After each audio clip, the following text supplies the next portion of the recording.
Good evening mga pa-Jaffers! Welcome back to our YouTube channel. So ngayon po mag-aaral ulit tayo ng isa na namang game ni Super Grandmaster Wesley So sa Super United Croatia Rapid and Blitz Tournament. So yung kalaban niya po dito ay si Super Grandmaster Vidit Gujrati.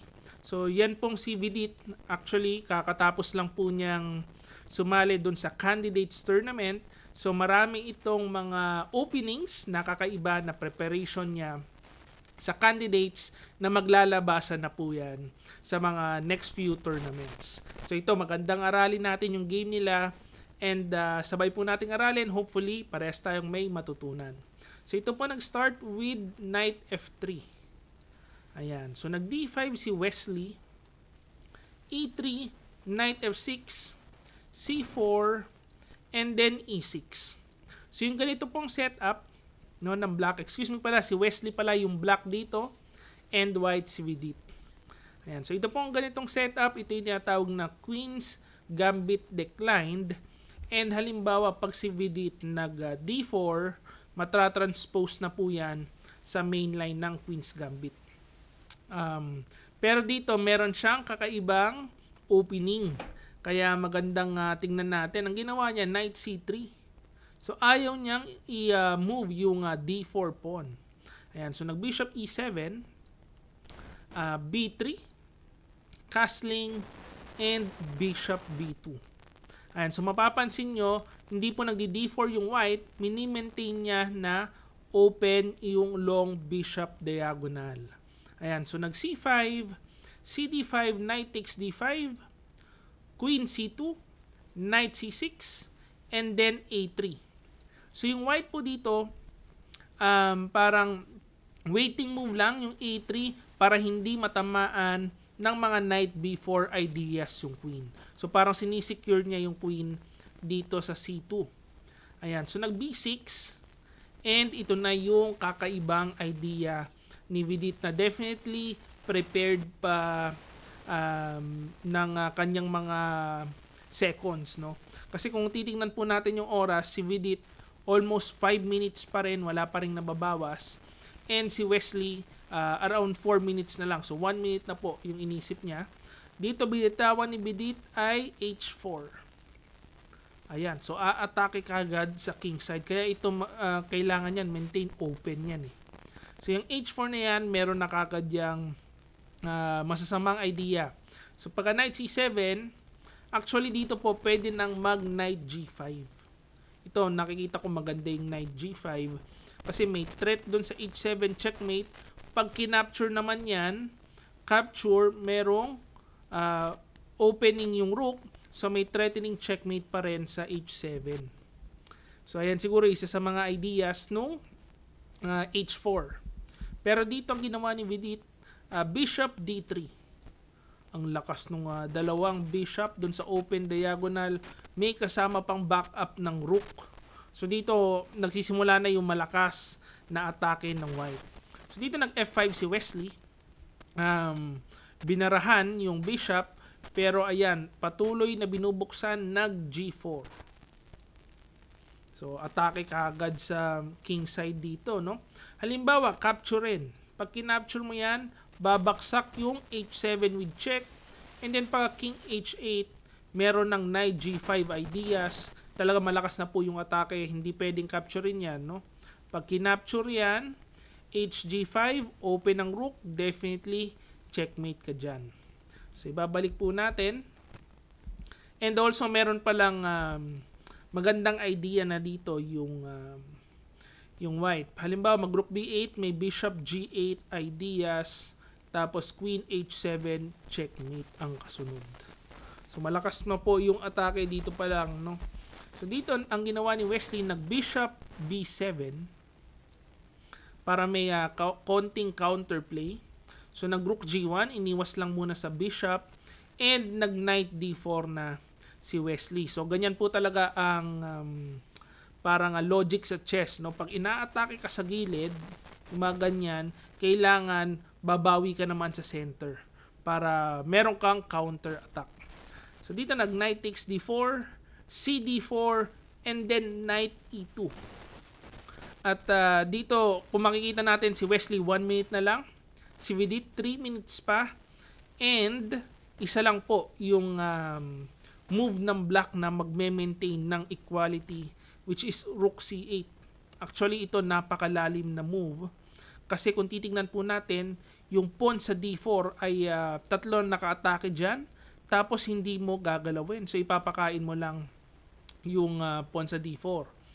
Kasi pag kinain yan, bishop takes H4 and mababawi mo naman yung pawn sa gilid. Pero yan po, medyo mahirap ng isipin yan kasi bitin yung pawn sa gitna tas hindi mo gagalawin, no? So dito ang ginawa ni Wesley, kinapture yung pawn sa E3, DE3, bishop F6. Ayan, so pagka bishop F6, nabitin na yung pawn sa G5, GF5, Rook C8, and then Rook D1. Ayan, so dito po, 1 pawn up na yung white. And kung titingnan natin, 2 minutes and 49 seconds pa si Vidit. Si Wesley last 42 seconds na lang. So medyo in trouble dito si Wesley, pero nasa gitna naman ang king ni Vidit. So merong chances for counterplay. Ayan, so dito ng king H8, bishop E4. Ayan, so inatake ang bishop, kinapture. Sabayan ang attack sa queen, ano? Queen takes E4, Queen E7, and ito yung malakas na tira, nag-knight D4. Ang lakas ng knight dito sa D4. So, may pressure dito sa E6. And pag kinapture mo naman yung knight, of course, may mga queen takes sa D4, threat na yung G7. So, merong malakas na atake yung white. Ayan. So, dito nag-rook CD8, blunder. Take note, hindi pa po yan fork kasi meron pang rook takes D1. So, merong check So, ang ginawa muna ni Vidit, king E2 lang muna. Sinafety lang muna yung king. Queen E8. And ngayon, nag-F takes E6. And dito na po yung simula nung maganda at magulong laban. So, ang ginawa, bishop takes D4. Ayan, wala nang time si Wesley. 8 seconds left. Si Vidit, 1 minute pa. Pagka bishop takes D4, nag-E7, merong fork. So, hindi po binawi yung bishop, finork yung mga rook. And dito, ang ginawa ni Wesley ng queen B5 check. King E1, so matras lang muna. And nag-bishop takes B2. Pinakain na yung rook. And yan po, of course, kinapture ni Vidit. E takes D8, nag-queen. Take note, hindi po pwedeng capturein. Pag kinapture, mate sa back rank. Kaya ang ginawa, merong queen, bishop C3 check. Ayan, kung counterplay si Vidit. So pag hinarang ng rook, babaksak ang queen. Kaya kailangan queen ang ipangharang. So queen ang pinangharang. And then nag-queen takes B3. Hindi muna binawi yung queen, pinahinog lang muna. So nag-queen E7. Ang daming inatake, finork. So knight E6 lang para depensa. And ito na yung critical position. Kung gusto nyo pong mahanap yung tamang tira, isa lang ang way. Actually siguro maraming paraan, pero merong pinaka-precise game over kagad ang posisyon ni Wesley. Pwede nyo pong i-pause ang video, try nyo pong hanapin. So kung nahanap nyo po, congratulations. Ang tira is rook takes G7. Grabe. Ang daming nakabantay. May knight nakabantay, bishop nakabantay, kinapture lang yung G7. Of course, pag kinapture ng bishop, makakaligtas yung queen. So, dalawang queen yan, wala na pong laban yan. Pag kinapture ng knight, baksak naman yung rook sa F8 and ganun ulit. Game over ulit ang posisyon ng itim. So dito, yan po ang parang finishing blow kasi may tama na dito sa H7 and mahirap na po i-survive yung ganyang posisyon. Kaso, ang ginawa ni Vidit kasi 7 seconds na lang din nahabol ni Wesley. yung oras, no? So 11 seconds si Wesley, 7 seconds si Vidit. Ang ginawa niya, King E2, double question mark. Lahat po ng lamang nawala ginawa. So of course, kinapture ang queen, binawi. Rook takes D2, Queen C4 check. Nagkaroon ng perpetual check. So King E1, Queen C1 check. Pagka umangat ulit, of course, tatabla. Ayaw po yan ni Vidit. Nag-Rook D1, and then nag-Queen C3 check, King F1, and dito tinamaan ng Queen C2. May fork sa Rook and threatening checkmate. So yan pong tirang Queen C2, hindi nakatira si Vidit on time. So nangyari, nag-King G2 siya, pero flag down na po. So ayan ang medyo anticlimactic, no? Kasi pagka King G2, wala pa naman pong mati yan. So matagal na bakbakan pa, may slight advantage si Wesley. Pag kinapture ng Rook,